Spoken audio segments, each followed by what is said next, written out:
walleewwan aadaa seenaa kan misoomaa fi warraaqsaan kan beekamu artist Keekiyyaa Badhaadhaa tibbana wallee mata dureen isaa Dhayi Jalaa jedhu gadhiisuun innis mata duree oduu ta'eera. Artistiin kun erga miidiyaa irraa fagaatee tutturullee darbee walleewwan akkanaa inuma dhiyeessa. Waa'ee wallee kanaa fi hojii isaa waliigala akkasumas amma haala akkamii keessa akka jiru irratti artist Keekiyyaa Badhaadhaa waliin turtii taasisneerra. Waa'ee wallee haaraa kanaa ibsuun eegala. Yeroo kanatti walleen haala kanaan hojjetamu fudhatama argata jettee eegdeettaa jenne gaafanne gaaffii kan deebisuun eegala. Hayyee galatoomaadhaan na barbaaddanii na argachuu keessanii fi dhimma wallee amma haaroo ba'ee kiyyaatii wal qabatee namni ilmoo ofii hodhalchu bakka gaarii naa geessi jeetuma akkasitti ittiin iyyata. Ilmoodha wallee jechuun ilmoodha. Eegetan ture akka inni bakka gaarii ga'u. Hundumaa immoo kan tolchu Rabbii. Yeroo dhiyoo kan amma akka duraan hojjetaa turtan argaan jiru akka duraaniitti jechuudha. Ati immoo ammaas baatee wallee kana hojjetteetta. Mata duree isaallee Dhayi Jalaa jettee maal jechuudha? Artiin jidduutti dhimma uummataa kana quuqamurraa gabaabbachaa dhufee maaliif sitti fakkaata kan jiruun wal qabate isa warra jidduudhaan waan isaanii dhaabeetu beeka. Ani dhaabeen beeku. Miira uummataa faana dhaggeeffataan deema malee ani wallee uummata kiyyaan ibsine hojjedheetis hin beeku, hojjechuus hin jaaladhu. Gama wallee haarawa kanaatitti yoon sii dhufe Dhayi Jalaa kan jiru irratti loqoda naannoo garagaraatitti naannoo Oromiyaatitti loqoda iddoo garagaraatitti hiika adda addaatiin ilaalamuu danda'a. Garuu naanna'ee akkuma tokkotti hiikama. Waan hin taane tokkodha. Waan hin taane tokko abdii irraa muri kun kana booda faayidaa takkallee hin qabuus hin ta'a. Immoo gonkumaayyuu hin ta'u tarkaaffii irratti fudhadhuus hin ta'a. Waan dhaabbadhe jee yaadu tokko akka inni ofirra gattaa'u yookiin immoo akka finqillaatu gochuudha jechuudha. Dhayi Jalaa jechuun gabaabumatti wanti sun mijataa miti. Bakka nuti yaadne hin jirudha.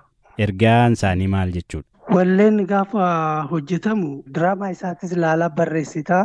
Hojiin kun gabee booda maaltu dhufa kan jiru san laalatuma barreessita yoo ogeessa kennaa Rabbi sii kenne taate.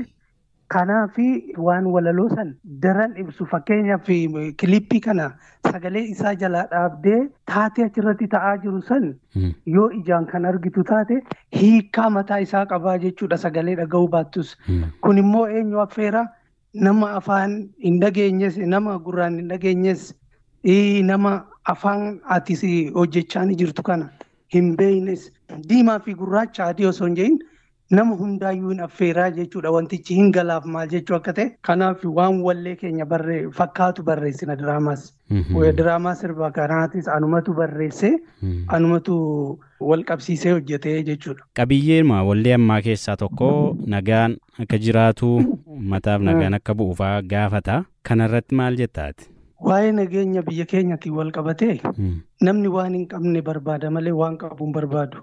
Wanti akka afaaniin odeeffamu kana osoo hin taane Oromoo nagaas dhabee gammachuus dhabee gadda keessa seenee bubbuleera. Fakkeenyaaf artistii jaallatamaan artist Haacaaluu Hundeessaa yeroo itti dhabneedha. Jijjiiramni kunis falmii nama gama hundaanuu godhameen dhufe garuu hagamuun turre nuufi muuziqaa ispiikara gurguddaadhaan nu bananii nutiin caffarraa nu taallaa isaan immoo haalota tokko mijeeffatanii qaamota jijjiirama saffidan keessaa fakkeenya artistii jabaa fi cimaa Oromoon jaalatu artistii Haacaaluu Hundeessaa mucaa kana itti dhabne jijjiiramichi Haacaaluu faa nu jalaa nyaate nuti.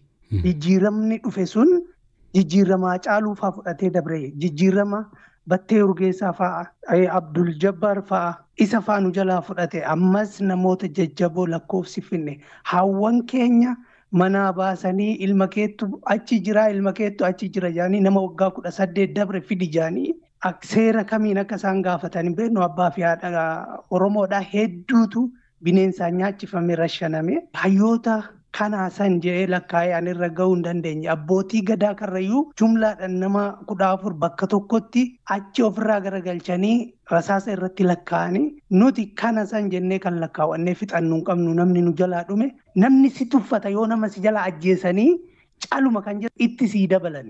Maaliif waan takka fidduu siin jechuutti jiranii jechuudha. An akka kootitti falma kana kan hin eegale reeffa Haacaaluu Hundeessaa wajjinan manaa ba'e. Even maatii kiyyallee quban qabuan kana yoo siin jedhu maatiin kiyya qaawwa kana argatee xaxaan tokko hin jira waan ta'eef namoota gargaarsa maal gaafateetillee akka nama cinquun barbaadu namni maatii kiyya gargaaruu barbaadullee ana dubbisee anarraan argachuu qaba jeetan amana kana jechuun koo maatiin koo hagaarramuu jechuutti hin jiru maatii kiyya gargaaruu kan barbaadullee yoo jiraate anarraani malee gama biraatiin hin danda'amu. Maal siin jechuu fedheeti maatii kiyyallee quban qabu nin dhiise maaliif Haacaaluun lubbuu takkitti qabu Oromoodhaaf kenne ani immoo jireenyaa fi maatii kiyyas biyyan itti dhaladhes biyyan akkasitti jaalladhu sanis yoo dhiise homaa rakkoon qabu jeetan uummata kana faana reeffa Haacaaluu Hundeessaa faana bahee jechuudha. Erga sanii qabsoo itti fufaatiin jira. Tarii Oromoo waan an hojjedhu dhagaa jira. Dhagaa hin jiru. Suni anan ilaallatu an dirqama kiyya bahudha. Ammoo waan dhugaa fi dhugaa ta'e irratti haga bilisummaan dhugaa dhuftee kan gabra ta'ee Oromoo tajaajilu haga dhufee bakka Oromoon barbaadu san taa'etoo Oromoo hoogganutti qabsaa'ee Oromoon akka mataa ol qabatu nin godha haga bilisummaatitti qabsoon itti fufa. Kanaaf ani gama aartiitiin aartistiin gabaree yookiin gabra ummataati tajaajilaa ummataati. Dura deemna malee fuuldura deemnee karaa argisiisuufi malee waan inni dubbachuu hin dandeenye waan gamaa gamasii kaabaaf kibbaa bahaaf dhiyaa yoo dubbatamu waan bahatti dubbatamee dhiyaatti hin dhagahamne waan kaabatti dubbatamee kibbatti hin dhagahamne sagalee takkaan dhageechisuu waan dandeenyuuf kennaa rabbi nuu kenneen kanatti fayyadamna malee nuti tajaajiltoota ummataati. Faana ummataa jala deemuu yoo hin dandeenye ani ofii kiyyaaf karaarraa badeera guyyaa san akkam badettan amanaa jechuudha. Kanaaf nageenyi biyya keenya akka bu'u qabsoon falmi warra falmachaa jiru wajjin dhaabbannee falmachuun.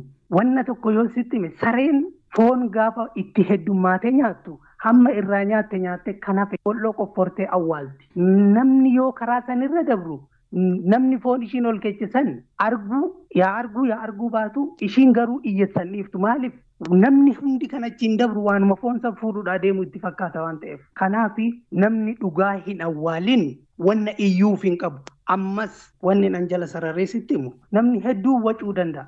Wanni dhugaa fi dhugaa ta'e tokko namni yoo ati kufaatidhaa deemtu iyyees hin deebisu. Haga ati kuftee sitti koflutti silaana.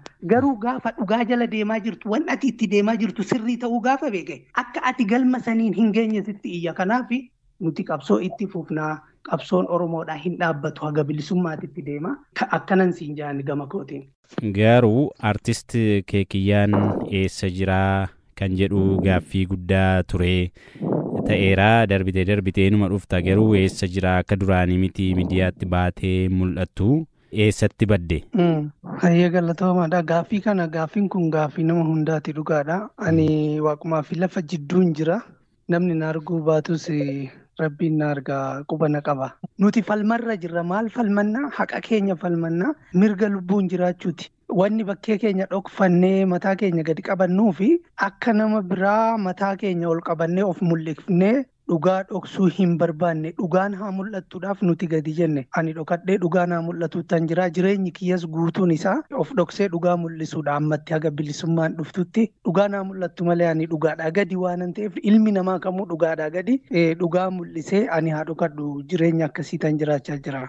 Rakkoon kiyya guddaan akka nama biraatitti qananee jiraachuu jibbeetiin itti qananii namuun jibbu. Haalli amma ani irra jiruu fi haalli hojii itti hojjedhu rabbii qofatu beeka. Waaqa na uumetu beeka.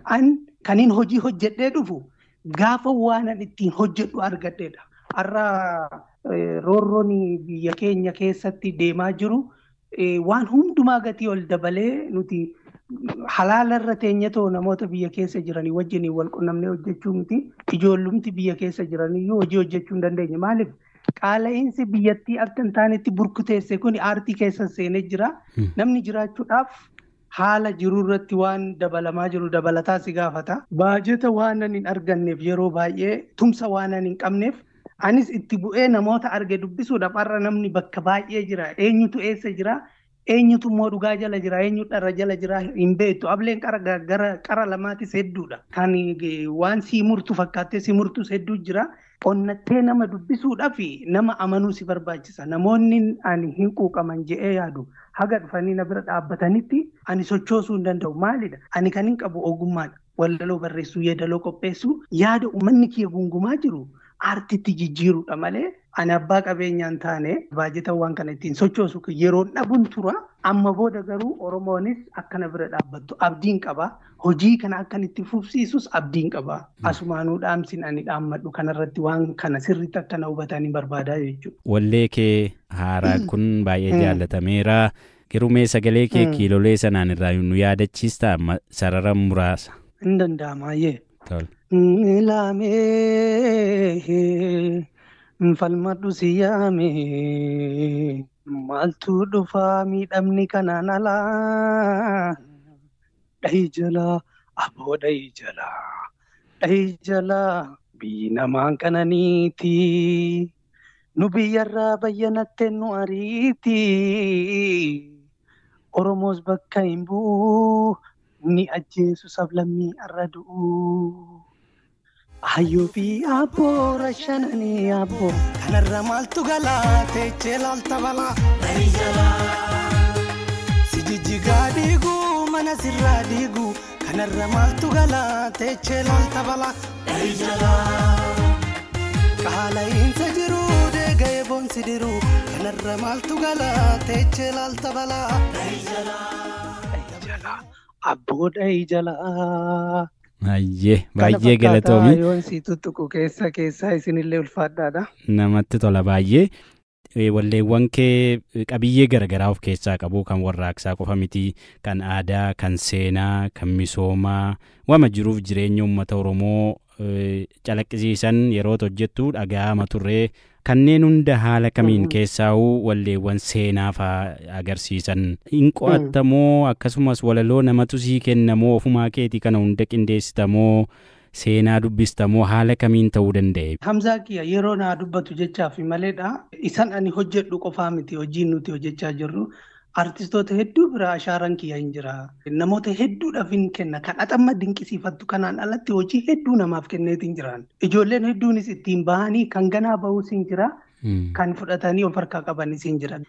Gama immoo hojii gosa gosaatu hojjettaa aadaa irratti, ogummaa keetiin misooma irratti, siyaasa irratti, jaalala irratti waan hundumaan hojjechaa jirta isa jedhuu fi miira uummataa dhaggeeffataa deemnaa duratti siin jeetiin jira. Yeroo uummanni jaalalli sirbamuu fi qabutti ani sirba tokkicha jaalalaani sirba hedduu hojjedheen beeku. Sirba tokkicha aadaa jiddaa kan ragadaa san warri kuniin hojjedhe warri kunii tokkicha saniin akka nama muuxannoo yeroo dheeraa qabuutitti sirbi jaalalaa yeroo sanii riikardii haaraa galmeesse. Sarara muraasa wallee sanarraa nuu jechuun adneessaa nu yaadachiistaa?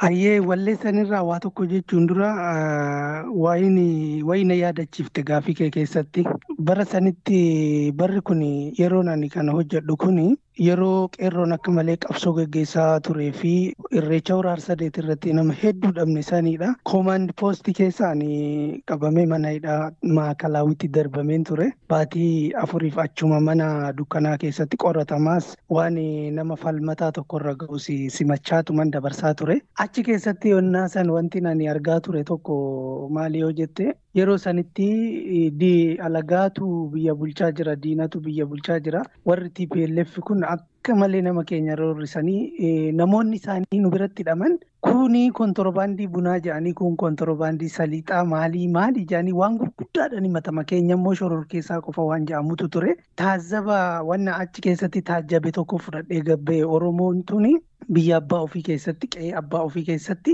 magaalaa Finfinnee tana keessaa illeen manalleen namalleen hin qabnu. Finfinnee kana keessaa Oromoon godaanee jira. Oromoon bakka takkalleen hin qabu. Karri Oromoon banatee ture hundi deebi'ee cuccufamee jira. Mana san keessatti waa kakkatabee fuudhee baheeni achi bahee baatii 2 sirriitti hin guunne warri kun kan hin hojjedhe. Sirbichi immoo seenaa dhugaatii waan ta'eef anis seenaa tokko tokkos qoqqoradheetti daddabalee gaafa hojjedhu iddoo argatee waan kana waan na yaadachiifteef galatoomi mee siifas sagaleessa. Hayyee. Guraarri ulee asheeta koomee lulee nadii dammaa ulee. Siif karra kaallu labee dhufee manaasii dhabee warri abeebee tufaadha karriitti isaanii cufaadha warri abeebee tufaadha balballi isaanii cufaadha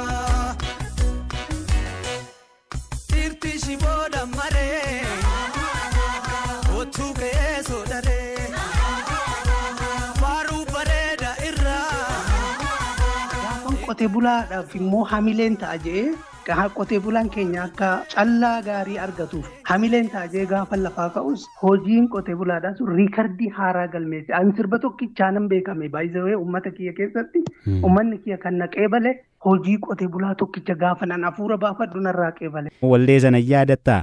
Ilmoo ofii maqaa walaaltuu walaloo guutuu yaadachuu baadhu sigaa ergasii ijoollee baay'ee dhalate waan ta'eef nan yaadadha.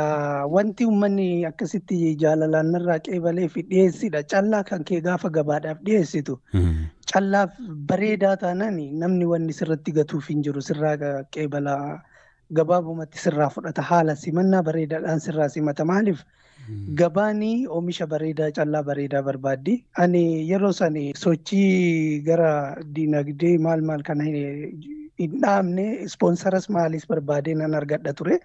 Baatii lamaan baatii sadiin hojii haaraan hojjedha ture. Garuu qotee bulaadha ka'umsi kiyyaa sirba qotee bulaa sanii. Wallichi sanii fi akkaataan ani itti dhiyeessitu waan qabatamaa lafa jiru waan ta'eef narraa qeebalan jeetii yaada. Wallicha akka yaadachiisu yoo barbaadde immoo baay'ee nutti tola. Niyoolee sinqotaa yaa mirgoo misoomtee si arguuf jira na obsinaa callisii jirroona camadii gachana asheeta qote siila. Binguuta jallaatti naara rasaa sayyummaa baatu jirroona camadii gachana asheeta qote siila.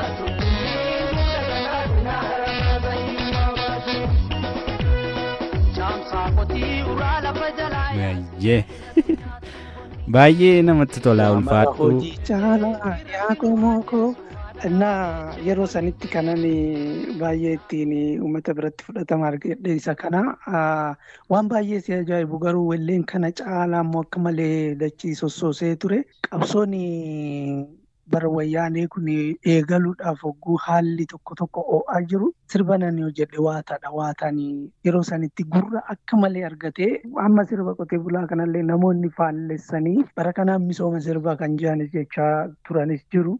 Garuu sirbii akka gaafsan uummata tokko godhee uummanni miira tokkoon qeebale jedhan yaadu waataa ture. Garaagarummaa ji'ootaati hojiileen kunniin gooliin ni galchuu qabu san akka inni galchutti hojjedha gargaarsa rabbiitiin jechuudha. Sababa kanatti mee rakkoowwan siis ta'ee maatii kee mudatan jiru qabiyyee akkasii kana sababarra deddeebitee hojjettuuf? Akka amma odeeffamu kanaa miti nuti ofii biyya alaa bahee ofii maal kan jedhamutu nan dadhagaa koomentii tokko warra biyya keessa jiruun akkas godhaa jira. No mootummaan harki isaa dheeradha biyya hunda keessaa akka nama qabu sirriitti biyya hunda keessaa nama facaafatee akka jiru. Ijaanis argaatan oolaa argaatan bula namoota faca'anii jiran bakkuman jiru kanattu rakkoon si mudate jira kan jettuu fi anaa miti anaa. Wanti fe'aa dhufu jee ofitti murteessee reeffaa caaluu wajjin manaa bahee miti namni hunduu rakkachaa jira bara kana ana dhiisiti kan lubbuu ofiitti murteessiti. Kanarratti immoo maatii sanaan jetteef ani maatii koo guyyaa sanirraa qabee quban qabu kan du'e siin du'aa kan dhibame siin dhibamaa kan hidhame siin hidhama kan godaane siin godaana hunduu laayivii Oromoon dabarsaa jiru jireenya Oromoon qooddachaa jiru warri kiyyas qooddachaa jira ta'ee immoo.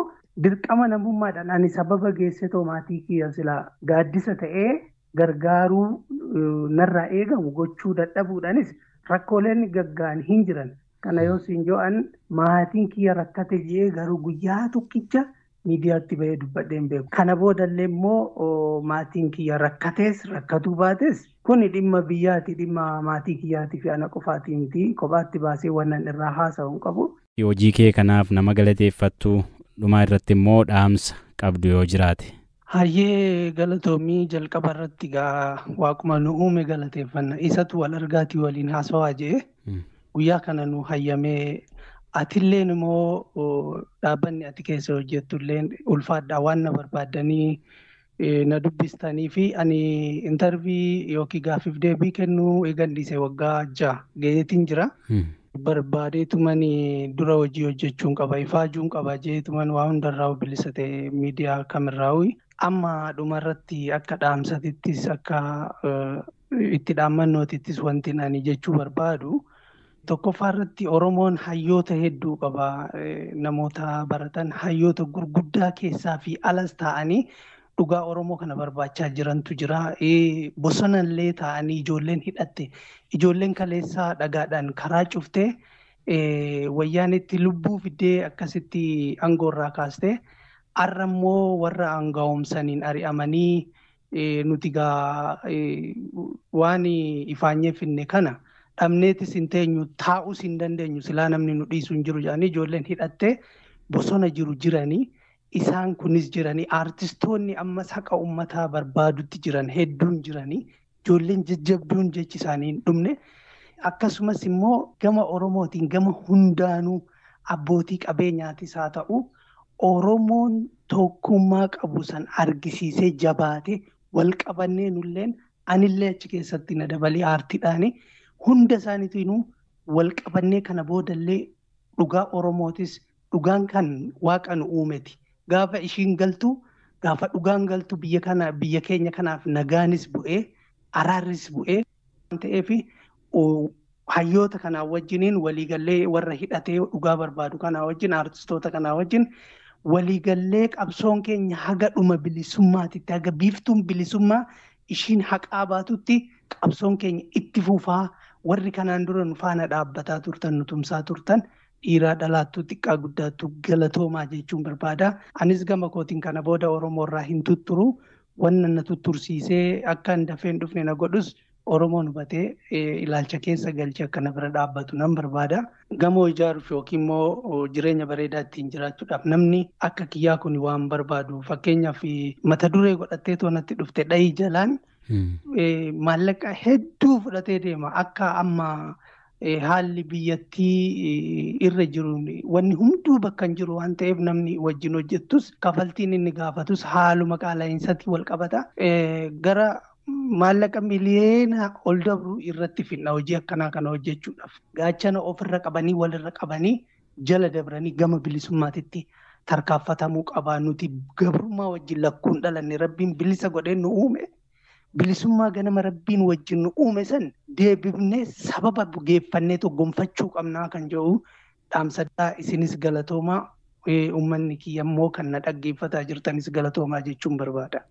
Ayyee artist Kiyyaa Badhaadhaa yaada nu biraan geesseef atillee galatoomii ulfaadhu siin jenna. Ayyee galatoomaa ulfaadhaa. Egaan hordoftoota keenya keessummaa keenya artist Kiyyaa Badhaadhaa kan isiniif dhiyeessee ana Hamzaa Huseenii qabiyyeewwan aadaa fi aartii irratti xiyyeeffatan artistoota Oromoo dubbisuunis ta'e kallattiiwwan garagaraan qixeessinee karaa yuutuubii keenya kanaa isiniif dhiyeessina. Isinis hagasitti toora yuutuubii keenya sabiskiraayib godhaa isiniin jenna waan nu faana turtaniif hedduu galatooma.